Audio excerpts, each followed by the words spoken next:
everyone. Welcome to the Holistic Birth Podcast, where we put the power in families' hands to have the safe, satisfying journey they deserve. My name is Allison. And I'm Brigitte. We are two doulas who love bringing information along with inspiration to help you feel confident and powerful in your choices throughout the birthing year. We cover all topics around pregnancy, birth, and beyond. We're so glad you're here. Let's dive into this week's episode.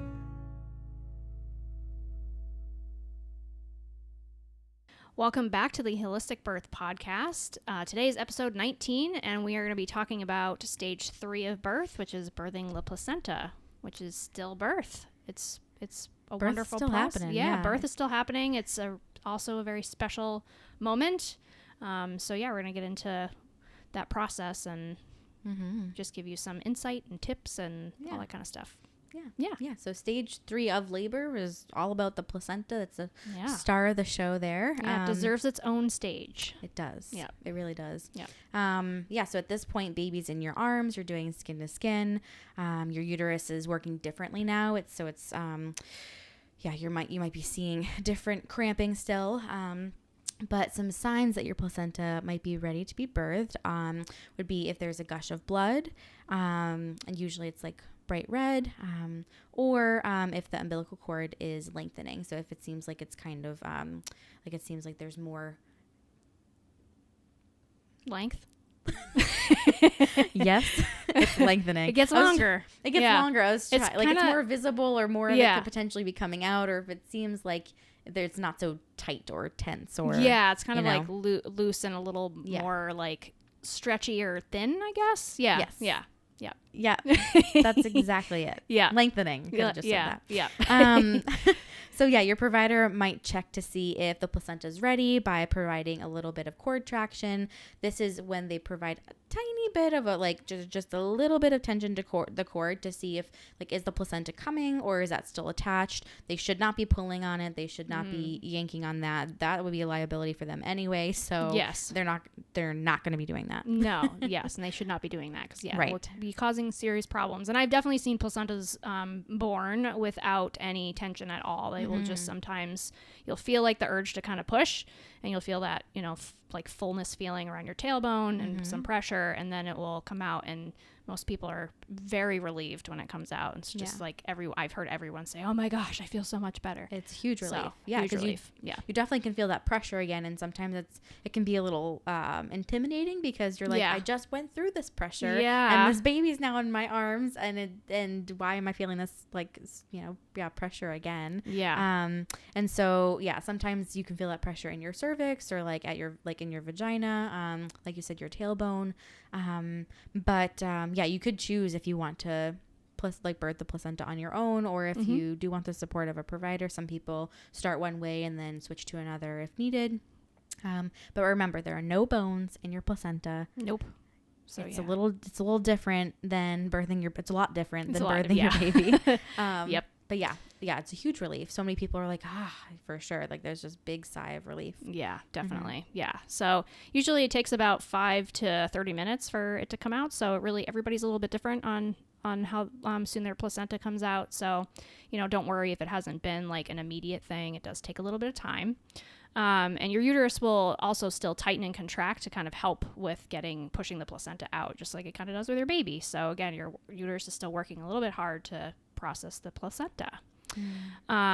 So and your uterus after that will shrink out. Once the placenta is out, it will start to shrink back to size. So usually I feel like a lot of people are concerned about like hemorrhage happening after this. It's usually kind of when, in special cases it can happen before that, but, this is usually the time that it might happen. So there are definitely, ways to help prevent that, such as like the fundal massage is one thing that's, offered, which we will get into more detail in another episode, because there's varying opinions on whether it's necessary or not. So we're just going to talk a little bit more about that at some point in another episode. And then skin to skin, of course, which we talked about in our, I believe it was our last episode. Yeah, I think we just talked about that. The golden hour. Yeah, the golden hour. So having that golden hour, the skin to skin, is also ways to help prevent the hemorrhage. I mean, having like the breast crawl too is another thing in addition to the skin to skin. That oxytocin hormone that helps oxytocin, with exactly.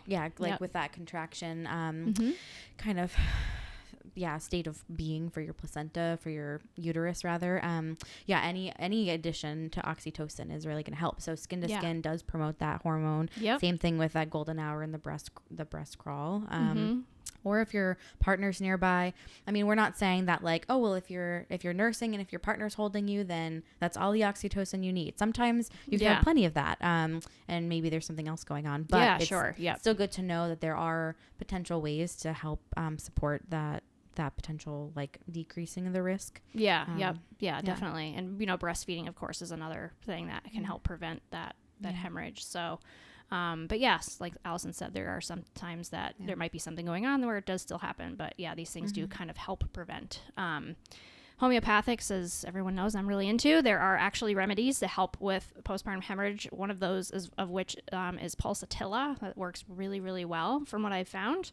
So it's homeopathics, and then we talked about the breast call and all that. So I think we covered pretty much all the like natural ways of trying to prevent. So and they do they would potentially offer Pitocin as well. We should probably bring that up. They would potentially offer Pitocin. So if it seems like the placenta's not coming, or if it does seem like there's some like risk for hemorrhage, then they could offer that. Sometimes it's either an injection like intramuscularly, or it could be like through your IV. But that's part of the Pitocin, category. Yeah, definitely. Just another thought that popped in my head as far as like retained placenta. Of course, there's also homeopathics for that. But on another level, to get a little woo on you guys, there is some thought around retained placentas and like not being ready to let go of your birth and your baby. Like, so some people like energetically are just not ready to quite let go of that chapter of their life. So I love to check in with people if that's what's happening. Like, how are you really feeling right now? Are you sad that, your pregnancy is over? And some people will say like, yeah, I'm feeling a little bit sad about it. And that's once we kind of like uncover that emotionally, they're able to let go. So it's interesting. Yeah, it's really interesting. So I've not heard of that before. Yeah. So it's really kind of neat. It's like a little bit of an energetic thing. Like just some people are just not quite ready to let go of the pregnancy and the birth experience. So they're kind of retaining the placenta a little bit. So I like to kind of check in to see how they're feeling and where they're at. Interesting. So kind of neat. Yeah. Cool. Yeah. So stage 3, the placenta, we can just talk about a few different ways or things to do with the placenta. Sure. Sure. The default in a lot of places could be send it to medical waste. Maybe you don't want it. Sometimes, like we were just talking about, it could be a texture thing. It could be what the heck am I supposed to do with this? It could be your baby's the prize and that's all you care about right now. You don't want to deal with this organ. But other people consider doing things like taking it home to plant. Some people just bury it a little deeper in the ground than you would like sowing some seeds. Some people plant the placenta. You could even put like a rose bush or something on top. For others, they do want to consume. So there could be encapsulation. There could be like the raw consumption of it. There are a lot of like anecdotal pieces about how consuming your placenta can help reduce the risk of bleeding and restore some iron levels, which we'll talk about a later time too. Yeah, we're going to get really into the placenta consumption. Encapsulation, all that. Yeah, for sure. But just some thoughts. I've had a client who recently was encapsulating her placenta, and she wanted a piece of the placenta put into a smoothie, and she drank that. And she didn't have any terrible bleeding postpartum.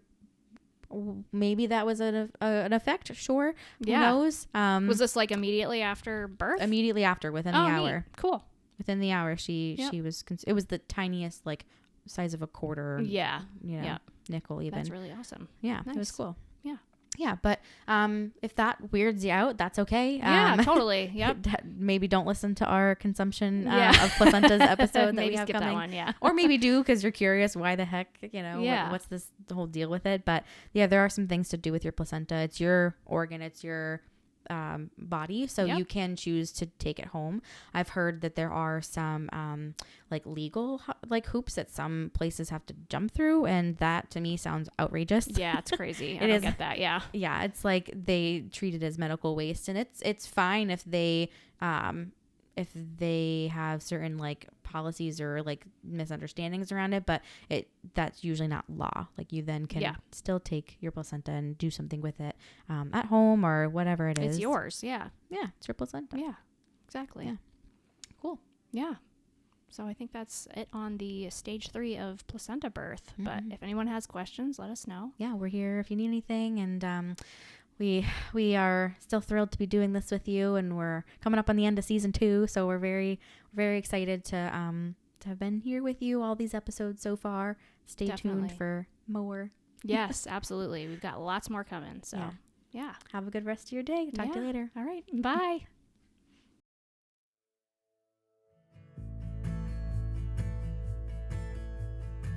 That's it for this topic. Thanks for tuning in.